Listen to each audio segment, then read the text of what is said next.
Hi friends, ಎಲ್ಲರೂ ಹೇಗಿದ್ದೀರಾ? ಎಲ್ಲರೂ ಚೆನ್ನಾಗಿದ್ದೀರಾ ಅಂತ ಅಂದ್ಕೊಂಡಿದ್ದೀನಿ. ಫ್ರೆಂಡ್ಸ್, ನಾನು ಗ್ಯಾಸ್ಟ್ರಿಕ್ಗೆ ಮನೆ ಮದ್ದು ಹೇಳ್ಕೊಡ್ತೀನಿ ಇವತ್ತು. ತುಂಬ ಸಿಂಪಲಾಗಿ ಮನೆಯಲ್ಲೇ ನಾವು ಮಾಡ್ಕೊಳ್ಬೋದು. ಗ್ಯಾಸ್ಟ್ರಿಕ್ ಆದಾಗ ನಾವು ನೋಡ್ತಾ ಇರ್ಬೋದು ನೀವು, ನಾನು ಒಂದು ಪಾತ್ರೆ ಇಟ್ಕೊಂಡಿದ್ದೀನಿ. ಪಾತ್ರೆಗೆ ನಾನು 1 ಗ್ಲಾಸ್ ನೀರು ಹಾಕ್ಕೊಳ್ತೀನಿ. ನೋಡ್ಬೋದು, ನಾನು 1 ಗ್ಲಾಸ್ ನೀರು ತೊಗೊಂಡಿದ್ದೀನಿ. ಈಗ ಪಾತ್ರೆ ಒಳಗೆ ಹಾಕ್ಕೊಳ್ತೀನಿ.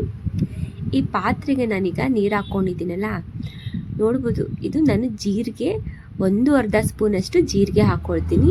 ಈ ಜೀರಿಗೆ ತುಂಬಾ ಒಳ್ಳೆಯದಲ್ಲ, ನಿಮಗೆ ಗೊತ್ತಿರ್ಬೋದು ಈ ಜೀರಿಗೆಯಿಂದ ಎಷ್ಟು ನಮಗೆ ಯೂಸ್ ಇದೆ ಅಂತ, ಎಷ್ಟು ಬೆನಿಫಿಟ್ ಸಿಗುತ್ತೆ ಜೀರಿಗೆಯಿಂದ ಅಂತ. ಇವಾಗ ನೋಡಿ, ನಾನು ಗ್ಯಾಸ್ ಆನ್ ಮಾಡಿ ಇಟ್ಕೊಂಡಿದ್ದೀನಿ. ಇವಾಗ ನಾನು ಜೀರಿಗೆನ ಕಷಾಯ ಮಾಡ್ಕೊಳ್ತೀನಿ. ಇದು ನಾವು ಚೆನ್ನಾಗಿ ಕುದಿಸ್ಕೊಳ್ಬೇಕು.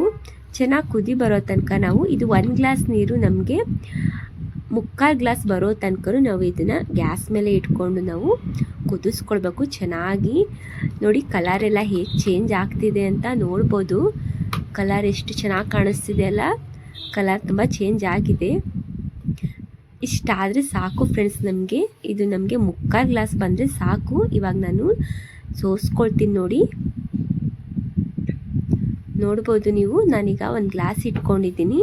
1 ಗ್ಲಾಸಿಗೆ ನಾನು ಜಾಲರಿ ಇಟ್ಕೊಂಡು ಈಗ ಸೋಸ್ಕೊಳ್ತೀನಿ.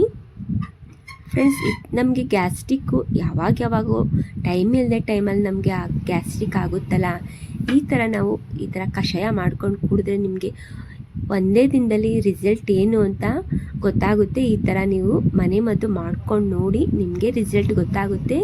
ಓಕೆ ಫ್ರೆಂಡ್ಸ್, ವಿಡಿಯೋ ಇಷ್ಟ ಆದರೆ ಲೈಕ್ ಮಾಡಿ, ಕಮೆಂಟ್ ಮಾಡಿ, ಶೇರ್ ಮಾಡಿ. ಹೊಸಬ್ರು ನೋಡ್ತಾ ಇರೋರು ಸಬ್ಸ್ಕ್ರೈಬ್ ಮಾಡ್ಕೊಂಡು ನೋಡಿ. ಓಕೆ ಫ್ರೆಂಡ್ಸ್, ನೆಕ್ಸ್ಟ್ ವಿಡಿಯೋದಲ್ಲಿ ಮತ್ತೆ ಬರ್ತೀನಿ. Thank you for the watching. Like ಮಾಡೋದು ಮರಿಬೇಡಿ. ಓಕೆ ಫ್ರೆಂಡ್ಸ್, ಓಕೆ, ಬಾಯ್ ಬಾಯ್.